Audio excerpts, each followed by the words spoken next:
I welcome Acharya Jaishankar Narayanan ji for the first talk of the day. He will be speaking on Bheda Khaṇḍanam, Refutation of Distinctness in Khaṇḍana-khaṇda-khādya. Before moving on, just a brief introduction to Acharya. Acharya Jaishankar Narayanan ji is Shishya of Pujya Swami Dayanand Saraswati ji and has undergone a 3-year residential Vedanta course with Pujya Swami ji at Asha Vidya Gurukulam, Anekatti, back in 1995 to 1998. He is an alumnus of IIT BHU Varanasi. He had graduated as an engineer and was working in India and later in US as a software engineer. He met his guru, Pujya Swami Dayanand ji, first at Asha Vidya Gurukulam in US, and then he decided to study Vedanta with Pujya Swami ji in India. After completing the 3 years exhaustive course at Anekatti, Jaishankar ji married his wife Srividya ji, who was also a student at the same Vedanta course. And the marriage happened as per the wishes and directions of Pujya Swami ji. Pujya Swami ji then asked Jaishankar ji and his Guru Bhai Kalyan Kumar ji to buy some land in a rural area and build a Gurukulam in 2010. And as a tribute to his Guru, Jaishankar ji, along with Kalyan Kumar ji and Srividya ji, they have built this Asha Vidya Varshini Gurukulam in Tirunelveli district. And Jaishankar ji has been teaching Vedanta and Samskrita, and as well as plans to have yoga camps and children camps, etc. And currently he's mostly teaching also on teaching on online classes on Vedanta, Samskrita and chanting. We are very fortunate to have you, Acharya. Thank you for making time. Please go ahead and start your session. Vakratunda Mahakaya Surya Koti Samaprabha Nirvignam Kurume Deva Sarvakaryeshu Sarvada Saraswati Namastubhyam Varade Kamarupini Vidyarambham Karishyami Siddhir Bhavatu Me Sada Gurur Brahma Gurur Vishnu Gurur Devo Maheshwaraha Guru Sakshat Param Brahma Tasmai Shri Gurave Namaha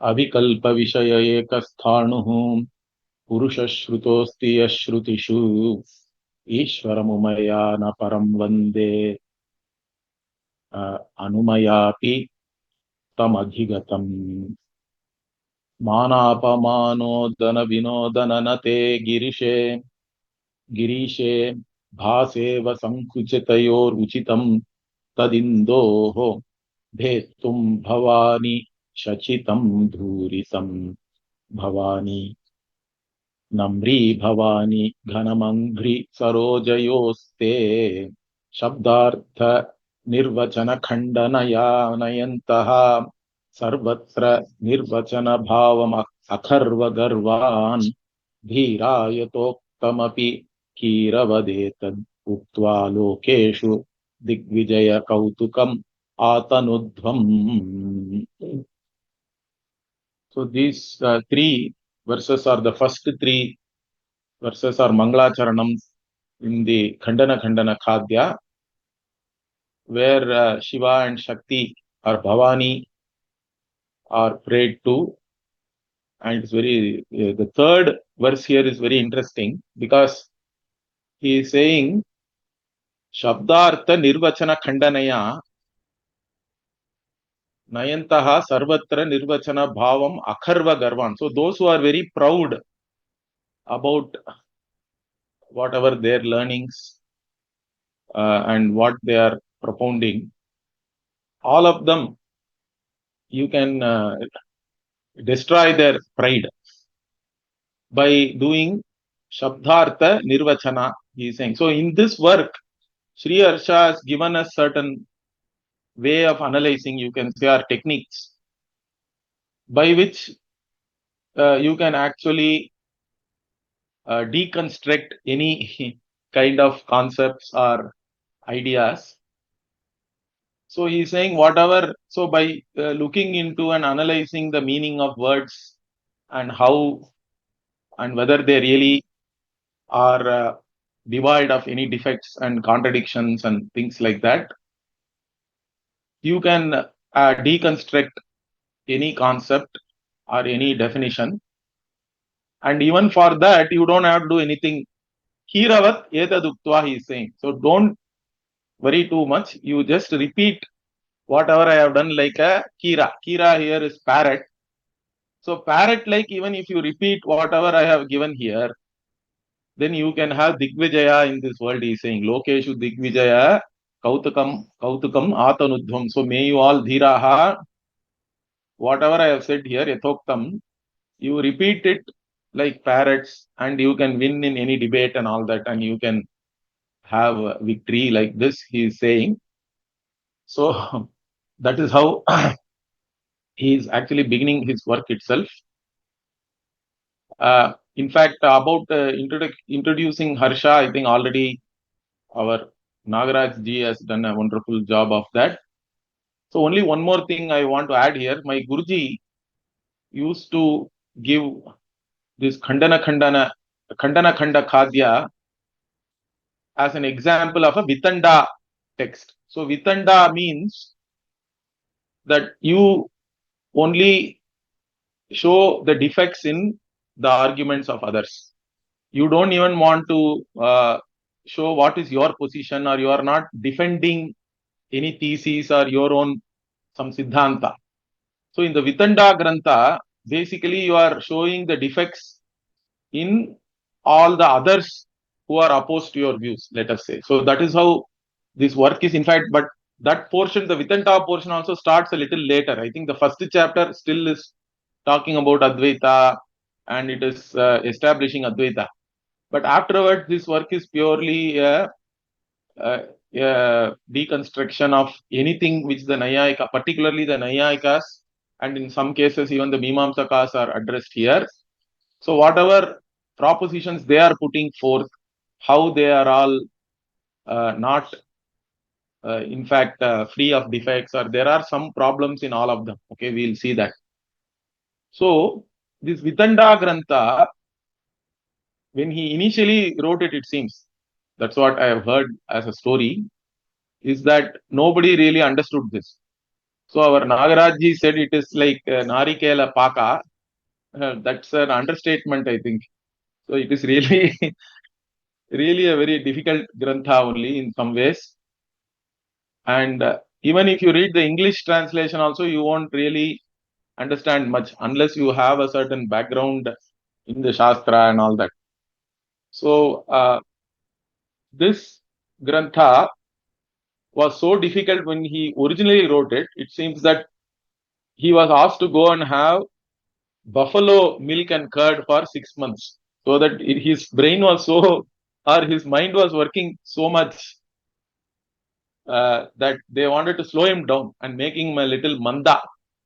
And again he came, it seems, after having buffalo curd and all that for 6 months, and he wrote it again, and then only they were able to really accept it and all that. So like that also there is a story about this particular book. So in this he is showing that this entirety of all the worldly experiences and the world we encounter also is all only mithya, like it doesn't have ultimate reality. They have no reality. They are all only appearances. And the only reality is the Advaita Brahma, which is of the nature of consciousness or Chaitanyam.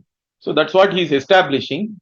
So even in the Vitanda part, what we understand is, even though the Vitanda is purely a negative kind of a critique, you can say, but what he establishes, I think, is that by showing that any definition which is given by anybody else does not hold up, he shows that the world itself is anirvachaniya.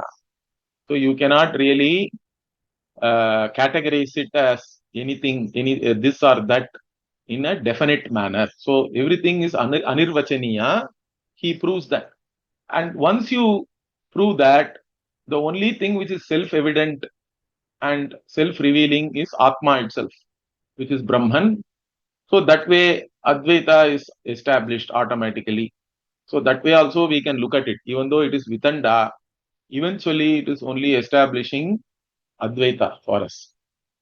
Okay, so in this context, this Bheda, when we look at it, so once you talk about Advaita, straight away the other Dvaita people, who is propounding Dvaita, like even Nayayikas, Sankhya, all of them are Dvaitins only. So all of them will say that your interpretation of Shruti goes against Pratyaksha, the direct sensory perception we have. That is only revealing difference, correct? It is revealing the difference between two objects. It is revealing the difference between the subject and the object. So like that, difference is self-evident for them, in fact. So they can say that even though the Shruti is saying Ekameva Advitiyam, let us say, correct? That only this Brahman alone is there and it doesn't have any Bheda, whether it is. So when we say Ekameva Advitiyam, we negate diversity in all its manifestations, because distinctness or diversity or difference, whatever way you look at it, can be in three ways. One is what we say Sajatiya Bheda, means if you are a human being, there are other human beings, correct? There is a difference between one individual of a class and another individual of a class. That itself is called Sajatiya Bheda. Then Swagata Bheda, means even within one thing, there can be many parts, correct? Everything is put together in this world. So even though we talk about a whole, the whole has parts. That is called Swagata Bheda, the difference within oneself or one entity. And then there is a Vijatiya Bheda, we say, difference between two different classes or categories or jati, correct? So you have human beings, you have animals, like that we can have, or you have sentient beings, you have insentient things, like this you can have Bheda. But we say that Ekameva Advitiyam reveals that everything is one. None of this Bheda can apply, and that is what the Shruti is revealing as the ultimate reality. So that is the statement which the Advaitin is making. But then the Advaitins, what do they say? Even though the literal meaning is this, so the Riju Artha, like this, he is saying here, means the direct meaning or literal meaning is conveying that, but it is negated by perception. That means you cannot take it as it is, because any pramana, for it to be valid, it should not be negated by anything else, correct? Abadhitam is a characteristic of valid knowledge and also a means of knowledge. Any means of knowledge has to reveal to you something which cannot be negated by anything else. So in this case, if we say that perception is negating whatever the Shruti is revealing, then they are saying you have to interpret it as something else. Like it is that you do upasana of a Brahman, which is Ekameva Dvitiyam. Okay. So you visualize, you do meditation, and you have a result for that also. Okay. And again, one more example they give. See, even in the Shruti, we do reinterpret Shruti Vakyas like this. Okay. There is an example of Adityo Yupaha. So the Shruti says the Yupa, which is the sacrificial post where you tie an animal and sacrifice and all that. That Yupa is like Aditya, or it is identified with Aditya itself. Yupa is Aditya, it is said. Now, this cannot be true, correct? The sacrificial post cannot be the sun. So, we take it as that it is brilliant like sun, correct? It is a Gaunartha, we say. We reinterpret it as a figurative statement. And that's how we interpret Shruti here. So, like that, even like Adityo Yupaha, all the Advaitic Vakyas, the Vakyas which are revealing Advaita, have to be reinterpreted. So this is the straight Purvapaksha of the Bhedavadis. So then how do we counter this? Okay, so we say that in this case, Pratyaksha cannot negate Shruti. So how do we say that? Because what we say is, to negate anything, you have to negate that same thing which is defined has to be negated, correct? So you have to, if you say pot is not there on the ground, then the negation should involve the pot itself, correct? Whatever is the pot has to be negated on some locus. So here what we are saying is, Shruti is revealing oneness of the entire creation. Understand that. Shruti's scope is the entire Srishti. But Pratyaksha only reveals particular objects. Okay, Pratyaksha is revealing limited objects like pot and cloth. And also you can say it is revealing the difference between pot and cloth.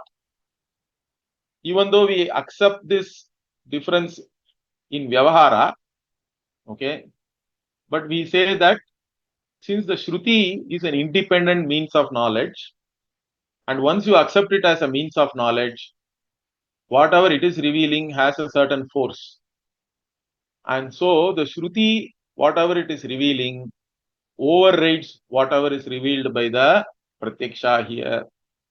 And even though there may be a perception of difference through Pratyaksha, that cognition is overridden by Shruti. And Shruti only, then that Advaita Buddhi only, then is more powerful and it takes effect like this. It is argued here. And also what we are saying is, since Shruti is revealing about the entirety of creation, including all space and all time, understand that. But Pratyaksha cannot reveal to you all the individual objects of past, present and future and their differences. So Pratyaksha is in a different paradigm. In fact, if you have to look at it from a modern standpoint, so in modern science also, we have the classical physics, correct, and classical mechanics and all that.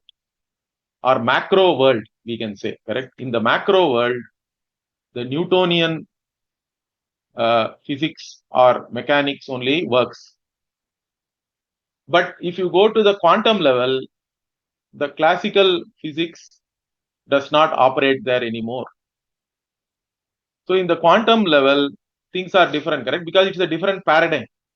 So whatever the paradigm in which Pratyaksha works, the sense perception is only valid within its own boundary conditions.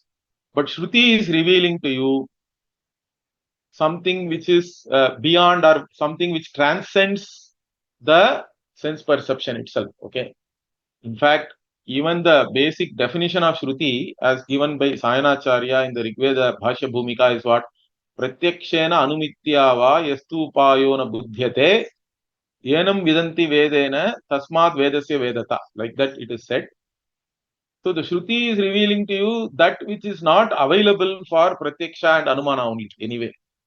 So the Shruti's range is different, or it is its range of revelation, let us say, or the field of revelation is unique and different, and it transcends whatever is revealed by Pratyaksha. And therefore, even though Pratyaksha may be valid in vyavahāra, ultimately whatever Shruti says alone is valid because it is revealing things beyond the scope of sense perception. So this is the first main argument. And in fact, to reinforce this point, we also show, like for example, in the Shruti, na himsyat, like that there is a general mandate is there. That means you should not kill any being, any living being should not be killed. It is there in the Chandogya Upanishad end also. But Pashubali is specially allowed for Agni and Soma in certain rituals, correct? So then, based on that, you cannot say that the general mandate itself is overridden, correct? You may still take it as a particular exception, the particular exception cannot override the entire general rule. Like that, the Shruti here, when it is talking about oneness or non-difference, it is talking for the entire creation. That means it has to be understood from a different standpoint. That is the point here. And so Pratyaksha doesn't even have any access to whatever the Shruti is revealing. So this is the first point. Then further, in fact, Sri Harsha makes a very interesting argument here. He says, let us say you have a cognition, sense perception, which is revealing difference. Then you have Shastra, Shravana, Manana, Nididhyasana, you do. Then you have a cognition, Advaita cognition, let us say, that you now cognize the non-difference of the entire subject-object duality which is presenting to yourself. And you understand that Advaita vision, or you have assimilated and understood it clearly. Then the Shruti is actually even revealing the oneness of these two cognitions themselves. Understand that. So how can Pratyaksha then negate this Advaita cognition? The Pratyaksha cognition and Advaita cognition are one and the same according to the Shruti. Therefore, it cannot negate itself. Like this, he is making an argument. Okay, so this is an interesting argument. In fact, later on also he will make similar arguments, because any charge you put against the Advaitin or the Advaita vision, both the charge or whatever defect you are saying and the Advaita vision also is non-different. So that is the force of the Shruti. Whatever the Shruti is revealing, it reveals the non-difference of everything which you can think of. So therefore, there is no way you can negate it. This is one argument.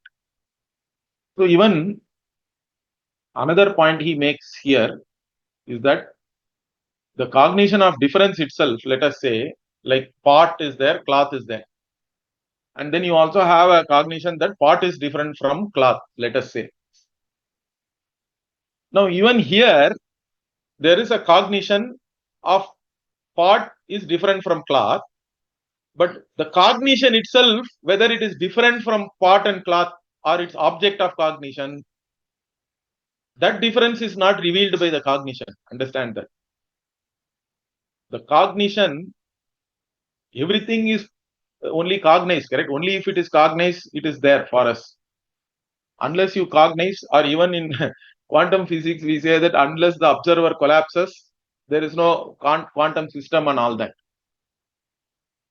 So here, between the cognition and the object, you don't cognize the difference yourself. Everything is a cognition. Fine. In the cognition, you may cognize the difference between a pot and cloth, but whether the difference between the cognition and the pot and cloth's difference itself is cognized by any cognition means you don't cognize that, he is saying. Okay, because a cognition cannot cognize its own, or any dharmi cannot cognize its own dharma, we say. So this, so even though you may talk about Pratyaksha revealing this, Pratyaksha cannot reveal the difference between the cognition and its objects. In fact, this we say in a different manner also. Because every cognition, if you see, if I cognize, let us say this computer, this laptop, so laptop consciousness is, we can say, correct? Any cognition is an object consciousness is. So I have a laptop consciousness is, then I can have this cloth consciousness is, I have the body consciousness is, my own body consciousness is, I have consciousness of the spectacle consciousness is. So in all these things, the invariable is the consciousness is. And the what is varying is only a name and form, we say. Whatever is varying is not as real as the invariable and the unchanging. Whatever is invariable and unchanging alone is real. That's how even Bhashyakara Shankaracharya defines Satyam. Yadrupena yen nischitam tanna vyabhicharati iti Satyam, we say. So once you have ascertained something as this, if it is invariable and unchanging and it never modifies or changes itself, if it is always the same, that alone is real. Anything which changes is not real. So even in cognition, the consciousness is, which is Satchit alone is, or the Sadbuddhi also, in the Gita Bhashya also, the Sadbuddhi na vyabhicharati, like that Bhashyakara comments in the, there is a 216 in the Bhagavad Gita verses there, nasato vidyate bhavaha, na bhavo vidyate sataha, there also. So the consciousness is, or the Sadbuddhi is the invariable that never goes away. The Nama Rupa can keep on changing, but the Nama Rupa is not real, it is Anrita, it is only an appearance. So whatever is there, that is non-different. So each and every cognition is the same, because the consciousness is alone is there, which is revealed by each and every cognition. Now, one more objection is raised. This is again by the Mimamsakas, the Prabhakara Mimamsa, and some Buddhists also say that self-awareness or Swaprakashata has to be there along with the cognition of the difference from everything. So when you have self, let us say, self-cognition, correct? Self-consciousness and all we say, because everybody has a certain self-consciousness. Human beings have a consciousness as human beings. Even animals have some self-consciousness, correct? Everybody can differentiate themselves and others. And that's how you are even able to lead a life, or whatever activities you do in this empirical world is based on the difference between I and this. So they say that Swaprakashata means it automatically also reveals your difference from everything else. This is one view, but the Advaitin doesn't accept that. Self-consciousness means it is only revealing the self. It doesn't reveal the differences from everything and all that. In fact, if you say that, it will actually lead to Advaita only. That's what Sri Harsha is arguing, because if you say that your Swarupa cannot be defined without difference also being there, or if the difference itself is part of your Swarupa, and that's what you are becoming self-aware, then difference by itself cannot be there. Understand that. Difference means there has to be always a Pratiyogi and Anuyogi. Here Anuyogi is yourself, because you are saying you are different from everything else, let us say. But then the Pratiyogi also will come when you say that difference itself is part of your Swarupa, means the Pratiyogi will now become part of your Swarupa. So if you say I am different from part, and that difference is part of your very nature, so that you become self-aware about that, then part also will be part of your Swarupa as the counter entity, or the counterpart of the difference. All other objects also will enter into your Swarupa, and then you will, that only proves the absolute non-duality. Like this he argues. Okay. And another point he says is, if you are always conscious of the difference, okay, then these erroneous cognitions also cannot take place. Because if you know the difference between this and the snake, then there cannot be any rope snake cognition, correct? You will only see this.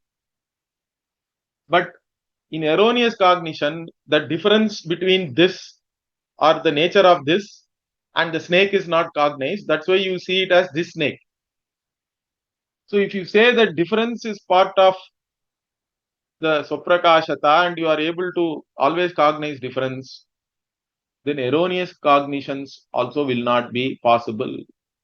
So once we say this, the Purvapakshi can come back and say that difference can be cognized anyway. Okay, because the difference, along with specific attributes only, you can cognize difference. You cannot cognize it generally. Like this, they can make an argument. Now, that we hold on to that and say that is true for every cognition, because every cognition, even the Nayayika talks about a nirvikalpaka jnanam, which then becomes savikalpaka jnanam. That means initially you only cognize something as is, something as existing. That is the non-dual cognition, you can say in one way, because there is no difference. The difference comes only after that, when you cognize the Vishesha. That is the Savikalpa or Savishesha Buddhi. So the Savishesha Buddhi itself is dependent on the Nirvishesha Buddhi or Nirvikalpaka Jnanam first, and therefore it cannot actually negate something on which it itself depends. This is also an argument he makes. Okay. And another thing is, the Nayayikas also put a inference like this: all cognitions are different from their objects, because they are cognitions like the cognitions of jar and cloth. So any cognition must be different from its object. Like this, they make a vyapti, and the hetu for this is what? So they are giving this, because it is a cognition itself, and like example, they are giving jar, cloth and all that, cognition of. So even if we accept this this particular inference, even we can find defects in this. I don't want to go through all that, because actually there are a lot of arguments which Sri Harsha is presenting in this section. But what we say is, even if we accept this inference, it does not prove mutual difference. The objects are different from the cognition is not coming out from this particular inference. This inference is only making an inference that cognitions are different from object, but objects are different from cognition. For that, you have to give a inference which proves mutual difference, because even we accept difference of Brahman from everything else, because everything else which is unreal is different from Brahman. But the unreal is not different from Brahman, because unreal cannot exist. The mithya cannot exist without Satyam as its substantive or locus. But the Satyam is not mithya. Mithya is Satyam, but Satyam is not mithya. This our Guruji used to say, like, B is A is not B. Okay, B is a beggar, and an actor is acting as a beggar. The beggar character cannot be there without the actor. But the actor acting as beggar is not a beggar, correct? Because he becomes a millionaire by acting as a beggar, in fact. So B is A, but A is not B. Like that, the objects, the cognition is different from object, but all the objects are not different from cognition.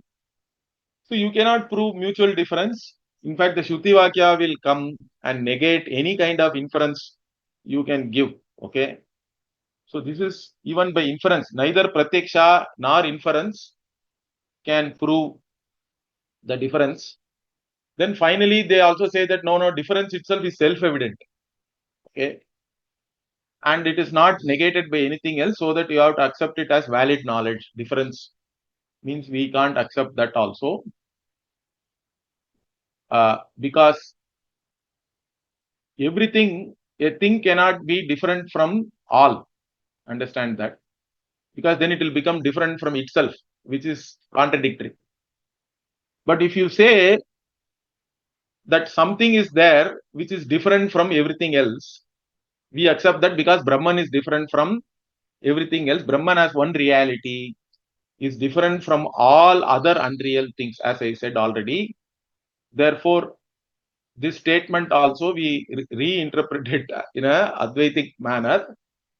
And finally, we say arthāpatti also cannot be used, because even in arthāpatti, whatever conclusion you arrive at, the cognition which is produced by arthāpatti and itself, the whatever the arthāpatti, there is no difference between those two itself. That's what the Advaita Shruti is revealing. So the Advaita Shruti will come and override any conclusion you come from through arthāpatti also. So Pratyaksha, anumāna, arthāpatti, none of these things can prove difference. Okay. The other thing which many of these people use is that Shruti Pramana itself is dependent on Pratyaksha because it is only made up of words and it depends on diversity for it to work. Then how can you say that Shruti can negate all diversity and give non-difference as the final knowledge? Means even here we say it may depend on all these things, but once the jnanam is produced, the jnanam itself does not depend, or it has no apeksha on anything else to reveal whatever it is revealing. So it doesn't matter what it depends on for utpatti, but to produce its effect or results, it does not depend on anything. In fact, Shruti is aparushaya and it is free from all defects. That way, it is even better than Pratyaksha. Okay. So in this manner, Shruti is superior in all ways. Even though Pratyaksha is called Jeshta Pramana, even in another way also we say, even Bhamatikara talks about this. So the Jeshta Pramana, whatever Jeshta means, it is there in the sequence, it is the first, let us say. But whatever is revealed first only is later on negated by more stronger cognition, correct? You initially see snake, later on you see rope, means the rope cognition negates the snake. Like that, whatever is revealed by the Jeshta Pramana Pratyaksha also is negated by Shruti, which comes later. And whatever comes later is powerful than whatever is there before. So the Advaita Jnana establishes non-difference in this manner. And this is the general way in which Bheda is handled. And there are particular ways also. He is talking about, he goes into how do you define Bheda. Means these people, the Nayayikas and others, they have their own definitions. Like the Prabhakaras say that Bheda is part of Swarupa. This I already said that it is not possible, because if you say Bheda is part of Swarupa, it will only lead to Advaita. The other thing is the Nayayikas also talk about an Anyonya Bhava. Means pot is not there in cloth, cloth is not there in pot. This definition also can be easily deconstructed, because it talks about, but the technical argument, I don't have much time, so I don't want to go into it. But there are 4 other kinds of things also he takes up, Sriharsha, in this. So Anyonya Bhava also is negated, because the Tadatmya they talk about, which is never there. But they talk about a Pratyogi of that, or a counter entity of the identity, which is not there. So that is not really possible. It's contradictory, that definition. Then, or they can say Vaidharmyam, attributes, but attributes themselves cannot be established, okay, as different or same as the substantive.